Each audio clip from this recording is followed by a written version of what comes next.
poste à ki nga xamante ni moom moo daal di nekk Moustapha Mody Guiro moom bi nga xamante ni moom mooy le secrétaire général des travailleurs du Sénégal bi mu defee intervention di ko laaj ci loolu mu daal le premier ministre daal di koy tontu wax ko ni ko dañuy daal di compter bu baax a baax ci ñi nga xamante ni ñoom ñoo daal di nekk ci secteur privé bi ngir li nga xamante ni bëgg nañ ko ce plan de redressement ñoom it bokk nañ ci ñi nga xamante ñoo mën a joyanti économie fii ci Sénégal. waaw effectivement donc Sénégal actuellement mënoo ko joyanti sans le secteur privé parce que état du recruter en vérité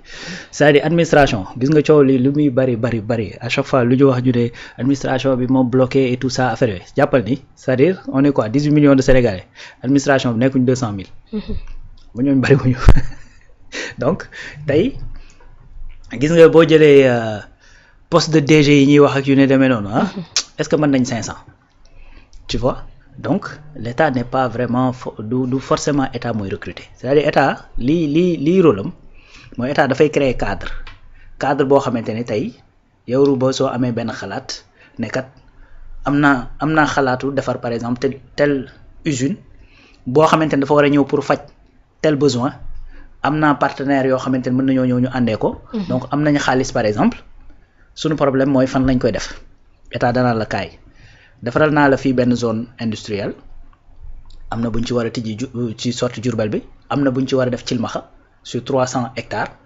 N'est-ce pas tu viens lan nga bëgg a def textile. Voilà donc loolu ci axe prioritaire yu Sénégal la bokk parce que dañoo bëgg effectivement au lieu maintenant ñuy dem di importer ji ay yére ñu mën a defar fii tissu bi nga xamante ni tey soxna yi dañ koy soxla duñ ko dem jëndee ci Dubaï et cetera. Donc yow intéressé nga ñu. Viens ce qu'on va faire mooy dañ lay jox espace fii ci loolu bi ci fii nga xamante ne mooy zone industrielle bi léegi daal lay defal facilité ne la pendant 5 ans bul fay impôt par exemple. Le temps que ngay investir ba commencer di am bénéfice boo amee commencé am bénéfice nag nga commencé fay sa fiscalité normale état loolu lay def. De ce fait usine boobu bu ñëwee installé wu après li muy def mooy que ni ay Sénégalais lay dem jël bu ko defee ñooñu mën a ñëw di dawal machines yi et cetera ñi nga xamante ni peut-être mënuñu def lu mel noonu ñu indi ñoo am danañ leen former def transfert de compétences état loolu lay def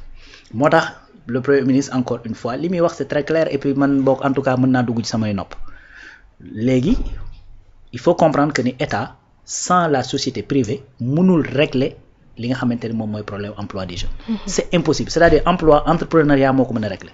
mooy que ni y a des entrepreneurs des gens yoo xamante ni ils vont prendre le risque d'entreprendre créer ay société mën a absorber li nga xamante ne moom mooy demande d'emploi bi exister. nga adossé ko nag avec effectivement un cadre de formation boo xamante ne dana leen mën a permettre ñu am ay compétences yi nga xamante ne moom la marché bi soxla état loolu lay def donc mënoo développer ce pays en excluant effectivement la société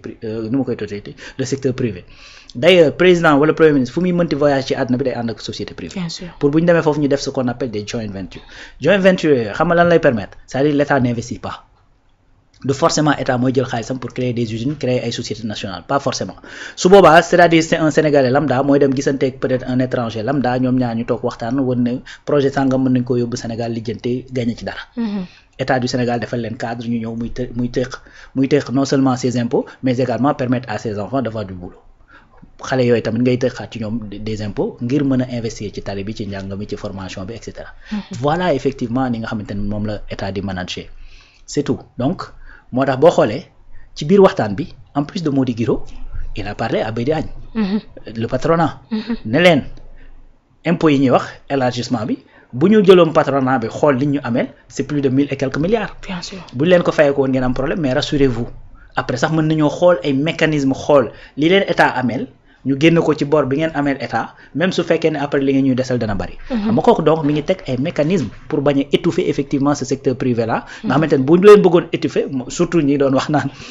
plus de fiscalité et cetera dafay étouffer économie bi puisque nangam c'est-à-dire bu bëggoon étouffer il suffit tout simplement mu ne secteur privé 1000 milliards yi ngeen ma ameel fay leen ma ko.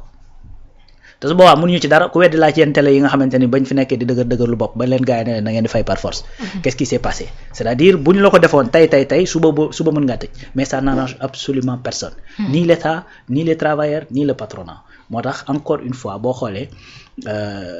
tey exercice bi bokk na ci présenter plan bi mais bokkoon na ci également ci arrondir un peu les angles pour que ñenn ñi bañ a tiit jàpp ne comme état boo xamante ni dañoo am problème finance la comme ñi nekk à la tête de l'État c'est des fiscalistes donc ils vont serrer un peu trop le boulon.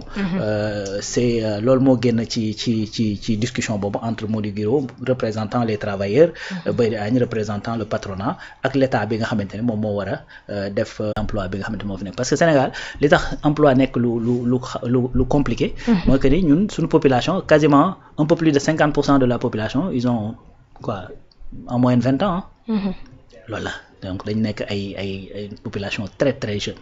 da ko wax jeune nag moom soit da nga koy wutal loo xamante ni da koy occupé wala mu nekk ci leneen. bien sûr leneen loo xamante ni tamit day daal di concerner li nga xamante ni moom moo di ce cadre boo xamante ni mën a am entre le secteur privé ak li nga xamante ni moom moo daal di nekk état du Sénégal bokk na ci tamit fexe ba amee def ay amélioration concernant dette bi intérieure bi nga xamante ni nekk na ci état amel na ko ñi nga xamante ni ay des entreprises yoo xamante ni ñu ngi nekk ci biir réew mi. oui donc loolu déjà état commencé woon na ci.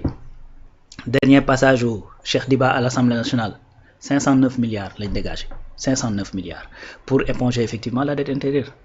pour def ce qu'on appelle la relance économique c'est exactement les termes yi nga xamante ne Cheikh Diba moom lay loolu te redressement bi c'est pourquoi c'est pour relancer l'économie. Bien sûr. Donc pour def relance économique encore une fois beneen fait buy wane ni gars yi redressement bi ñu ngi ci woon depuis longtemps. N'est-ce pas donc ci 509 milliards yooyu presque 200 milliards yi ci BTP bi la jëmoon. parce que gars yi dañu doon wax à chaque fois que ni li tax économie bi taxaw lu ci bari bokk na ci li BTP bi taxawoon. leneen li mu jëmoon mooy ci banques yi parce que banques yi su fekkee da nga leen amel bor mais bor du am rakk boo demee doo mën a lebaat mais boo leen fayee da ngay lebaat mën ngaa jël sax lu gën a bari. ku ne xam na ni état dafa solvable parce que am nañ ay ressources am nañ pétrole am nañ gaz am nañu ay 37 minerais certifiés am nañ ndox am nañ soleil am nañ suuf et cetera état dafay solvable de toute façon. Maintenant mais boo ñëwee ci ab banque nag leb fa boo ñëwaatee bëgg mu joxaat la faaw nga fay ko ba pare donc c'est ça que l'État a fait pour mën a éponger yenn bor yi mu am ci yenn banques yeeg yu ni mel donc ba mën a continuer wéy di jëlaat foofu xaalis ngir mën ko injecter waat dans l'économie. Maintenant loolu yëpp nag encore une fois État vocation am du forcément investir. Donc wala boo créer ay sociétés et cetera force li nga xamante ne mooy créer le cadre te créer cadre boobu da cee bokk dette intérieure bi nga di ko mën a fay di ko fay à temps pour que effectivement sociétés yi également bañ a xoju. Sinon ñoom it li leen di dal mooy da nga leen di fay la nga leen fay du feeñ ci ñoom fenn parce que dañ koy jël fayaatee ko bor toog donc pour éviter loolu nag c'est normal boo bëggee relancer économie nga jëlaat xaalis injecté ko ci bor boobu pour mën a kii parce que bor bi moom jàppal ni tant que stabiliser wuñ ko tant que bor bi ne devient nekkul une dette souveraine jàppal ni jafe-jafe yi moom du gaaw wàññeeku. Dette souveraine nag mooy une dette boo xamante ne da nga ko maîtriser par rapport ak sa PIB parce que là boo xoolee nouveau document bi génn c'est-à-dire on est passé de 99,67 bu Cour des comptes bi à 119 PIB moom le premier ministre confirmé sànq donc c'est 119% du PIB loolu boo ko maîtriser wul ba pare bor bi li ci ëpp nekk ci sa monnaie locale maanaam li ñuy leb ci marché local bi nii en CFA su boobaa doo am dette souveraine. su boobaa da ngay wéy di am ay jafe-jafe. léegi nag actuellement ci maîtrise boobu la état nekk di dox moo tax dette intérieure bi ñu ngi koy nekk di éponger dette extérieure yi également ñu ngi nekk di fay ba pare di leb un peu moins di leb effectivement en CFA également donc tout ça combiné day mën a permettre sociétés yi nga xamante ne ñu ngi fi nekk ak banques yi nga xamante ne ñu ngi fi nekk ñu mën a souffler voilà donc bu ñu souffler rek après économie bi day relancer wu bu relancer wu les gens vont faire des chiffres. Après mën a kii beneen affaire nag mooy il faut pas se voiler la face et il faut pas se leurrer c'est-à-dire tollooguñ foo xamante ni dañ naan économie bi tout est ok parce que on produit pas.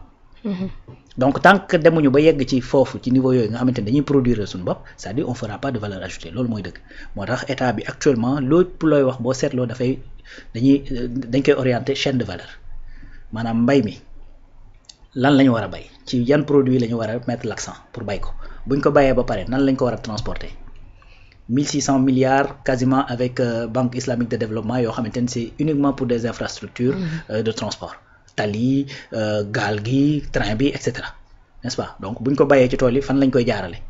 parc automobile véhicule utilitaire Ousmane jëlee na ko 10 ans yóbbu ko ba 15 ans le président Bassirou Diomaye et le gouvernement du premier ministre 10 ans ba 15 ans donc plus de véhicules yoo xamante ne dañu fa mën a dugg mën a remplacer suñu yu màgget yi fi nekk parce que parfois nga gis oto bu am 60 ans di daw donc moo tax man j'ai toujours dit que ni c'est une aberration nga mën a am fii ci garage bi 7 places boo xamante ne am na 60 ans di daw nga ne oto bu am 10 ans du fi dugg c'est certainement pour protéger woon yenn intérêt yi nga xamante ni yenn concessionnaire ñoo fi nekk ak yu ne mel maintenant véhicule de tourisme mooy comme auto particulier passé na de 8 ans à 10 ans. Donc ce qui veut dire que non seulement di nga mën a renouveler parc automobile bi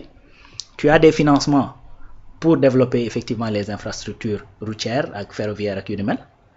yaa ngi liggéey ngir bay bi gën a dox boo ci paree effectivement yan usines ñoo ko war a transformer maa ngi lay wax léegi zone industrielle bu Thilmakha bi nga xamante ni ñu ko war a installer sur 300 hectares. Donc sortie Diourbel bi également war naa am beneen nga xamante ni zone yi nga xamante ni moom la ñuy produire loolu ña ngi fay def ay zones yoo xamante ni dina ko mën a transformer